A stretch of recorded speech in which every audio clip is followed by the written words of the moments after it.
Hello, everybody. I'm Jackie K. Cooper, and on our show today, we have a special guest participating with us, Richard North Patterson, one of my favorite authors.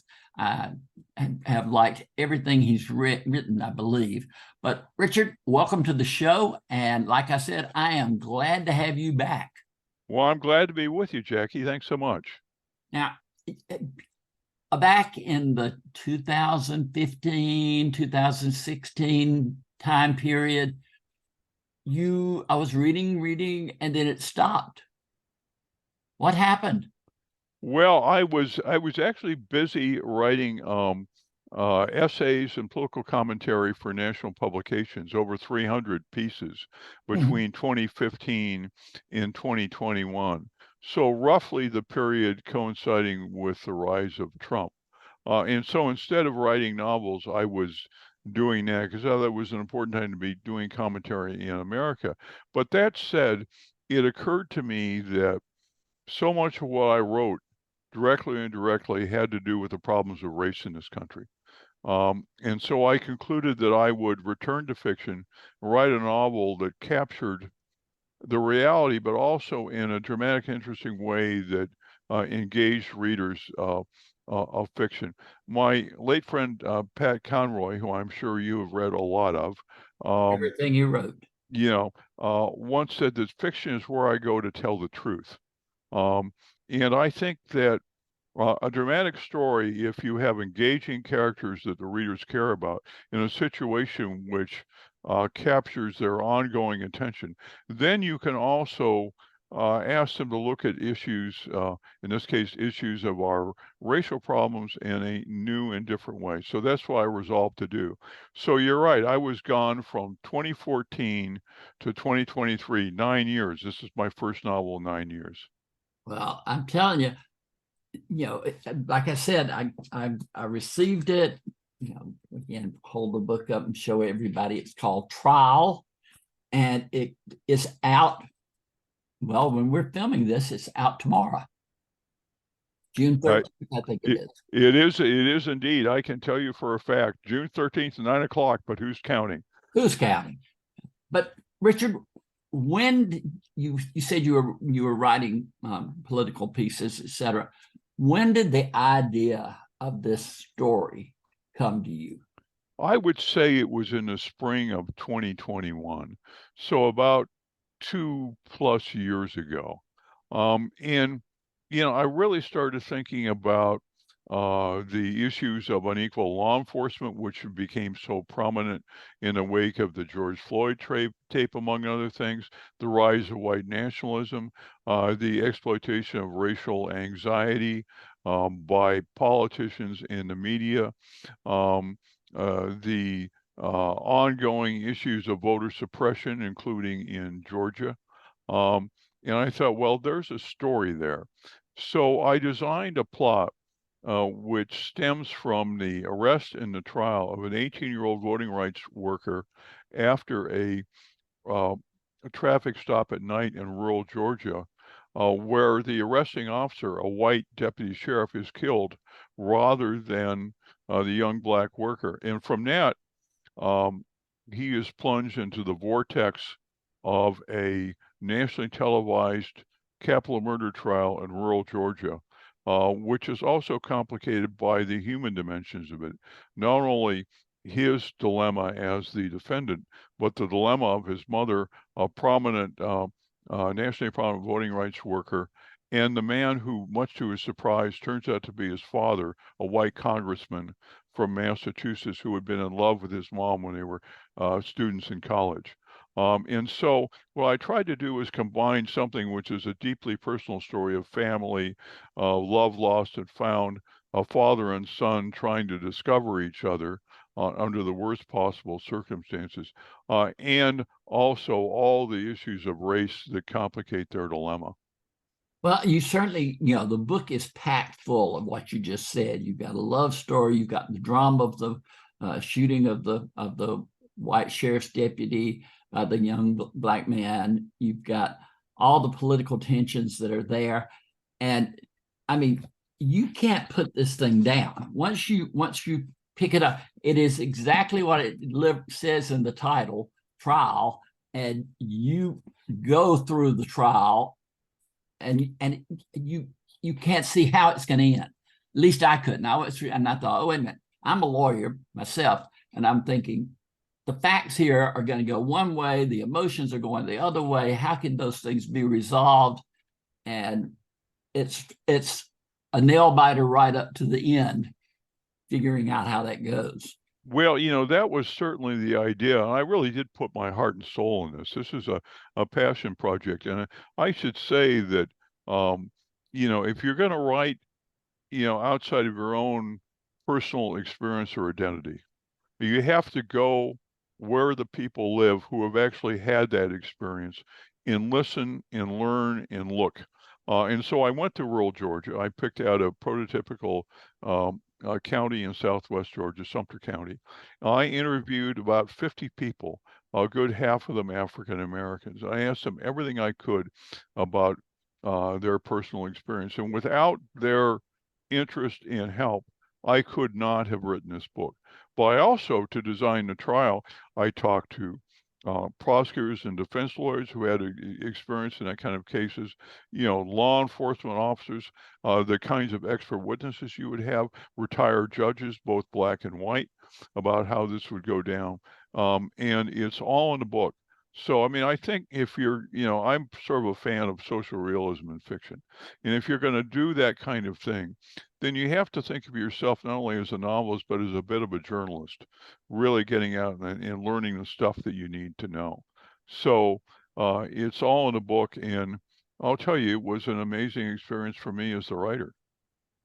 Well, I had read somewhere that you went down around Americas. Was that where you were? Yeah, America's, near where Jimmy Carter lives, Yeah. in fact, and spent a lot of time there.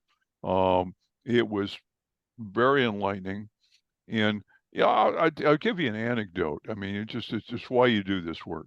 So I met with a young black community leader, and he took me around Americas and the environments for, a day, really. And we visited the two cemeteries in Americas, one black and one white. And, I asked him, is there like any integration in death? Are there any like black folks in the white cemetery and white folks in the black cemetery? He said, not that I know about. But the thing that really struck me was in the black cemetery, we stopped near a section which had uniformly smaller gravestones. And next to some of those gravestones were trucks or dolls. And my friend said, they call this Babyland. It's for young black children who died in childhood or infancy. And it was a silent commentary on healthcare or the lack of it for these folks. And I just stood there quiet for a while, thought about that. Absolutely. Richard, when you were writing it, it's going to be controversial, right? Oh, yeah, it has been. Have people who've read it had different reactions to it, or have they mostly been in agreement with the real problem for me was not that anybody argued that it wasn't a good book. It was that I, as a white author, did not have the right to write from the perspective of black characters or about social problems which, while they affect non-whites in particular, should concern us all. And so it's sort of the new thing. You'll be familiar with it. Zadie Smith wrote about it very critically, saying, I could not have written a single book if I were confined to my personal identity as a black woman. You'll remember the controversy around American Dirt in 2020, the Janine Cummins novel, where she was pilloried as a mostly white woman for writing about a Mexican mother and son trying to cross the border. And my own agent said, look, doesn't matter how good the book is, you're going to be in real trouble if you write this thing. And indeed, a slew of Manhattan publishers rejected it, and they were pretty explicit about why. Things like, you will be rightly criticized for writing this book as a white man, or I only want to hear about these problems from, quote, marginalized voices, or you're too white for black people, or this just isn't quite the right kind of book for your return to fiction, all of that. And I have an enormous problem with that, Jackie, because it seems to me that in both literature and in our society, we have to have empathy and understanding and imagination across the lines of racial identity. Otherwise, we're just hunkered down, suspicious of each other, not trying to reach out for each other in a society which is already too polarized.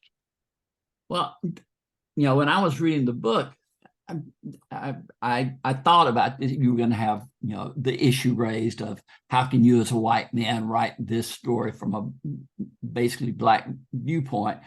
And I thought, but the story's so good. If you eliminated you because of your race, then you would eliminate the story. And it's a story that you obviously felt needed to be told. Yeah, I think it did need to be told, and in my interviews in Georgia, wanted it to be told. The great irony, I think, Jackie, is that the overwhelmingly white publisher in Manhattan who turned me down, imagining that they are the literary benefactors of Black America, I'm sure had little or no personal experience of the very kind of problem that Black Georgians spoke to me about their own lived experience. I mean, it really is just totally ironic. The good thing for me, well, there've been a lot of heartening things about this experience for me, although some of it was certainly unpleasant, is, typified by the book jacket, were three prominent African Americans involved directly in the engagement with civil rights and voting rights issues, gave the book a very strong endorsement, including a former CEO of the NAACP. So, I mean, I think the whole business of preemptive censorship on the basis of the author's race, that is, you can't write this book, not regardless of its merits, because you're not the right race to write it, is just so destructive.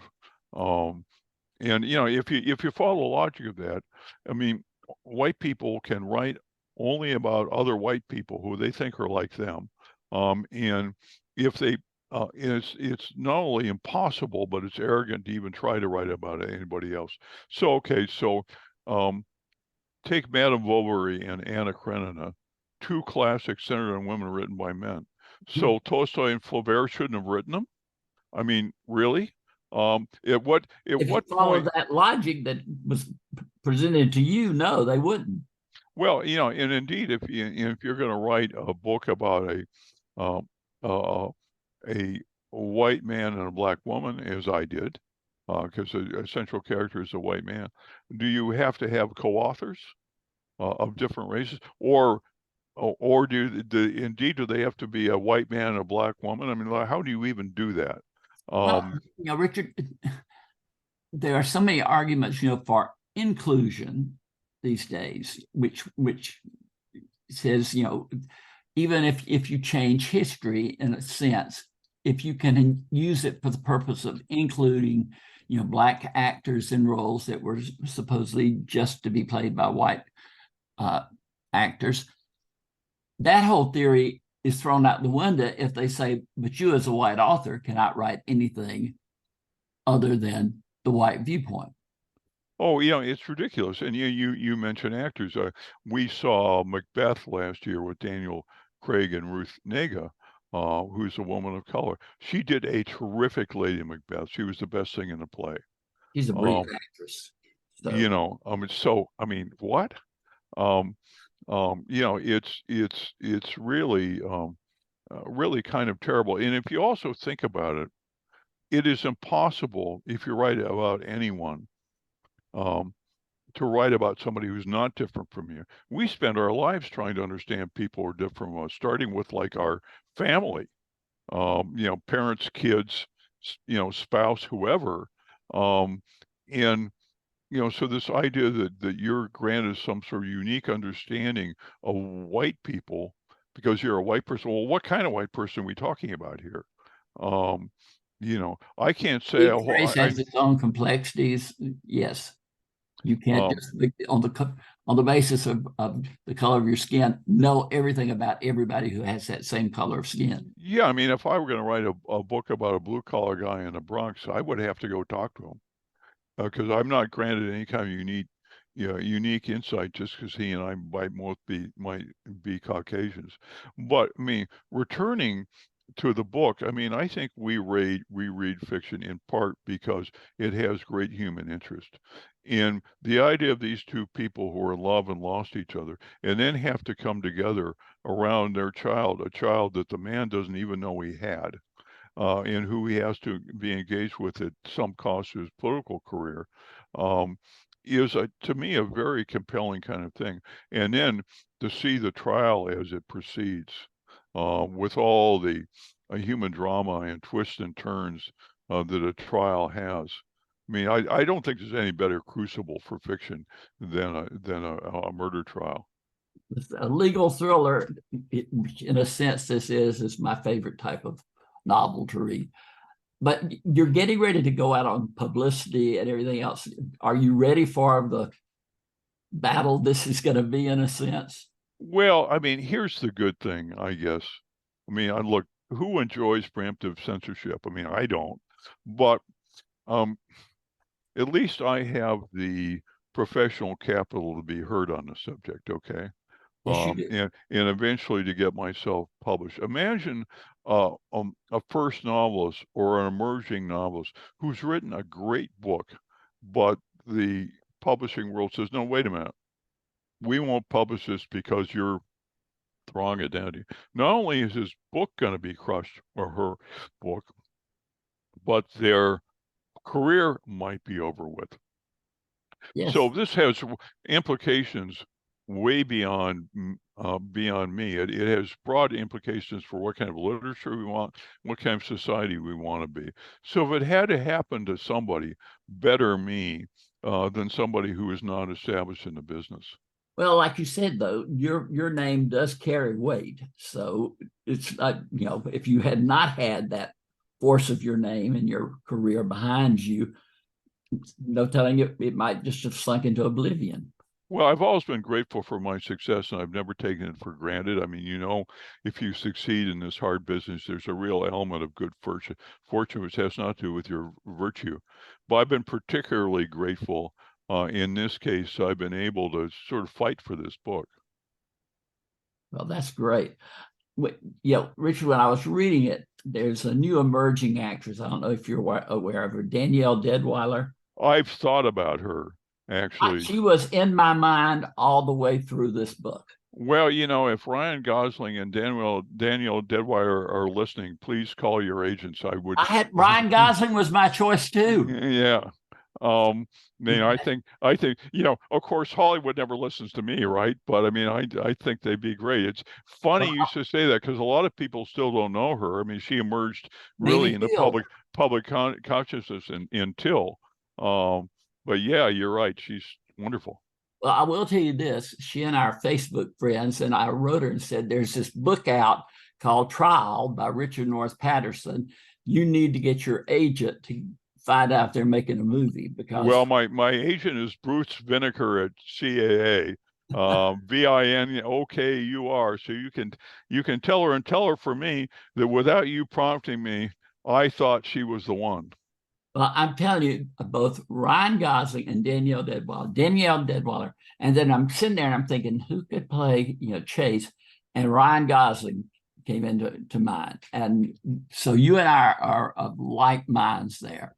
Yeah, what a great couple they'd make on screen. I mean, because they're both really terrific actors, and there's could bring the story to life. Yes. Yeah, such complications in this relationship.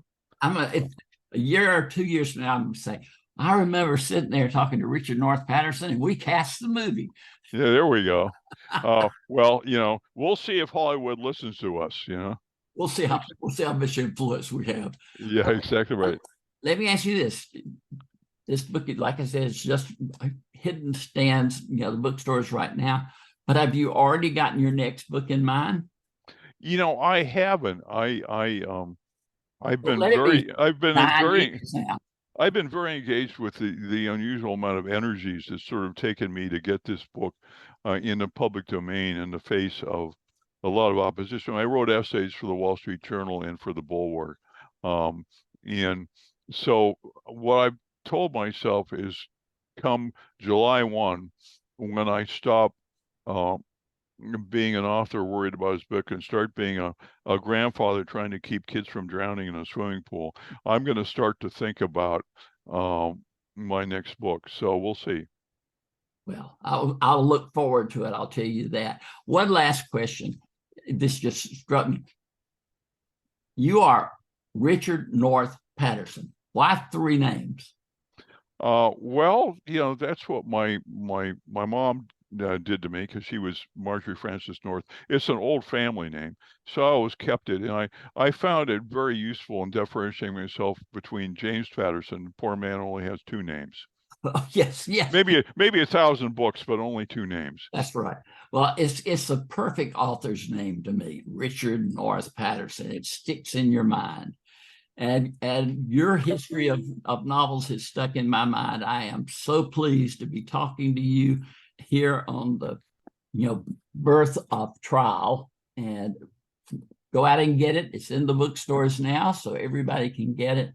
And Richard, I look forward to talking to you again in the future, and I can't thank you enough for being here today. Well, it's been a complete treat. And let alone the fact that we should be in Hollywood advising people about how to spend their money. It's been like a terrific experience, Jackie. Thanks a lot.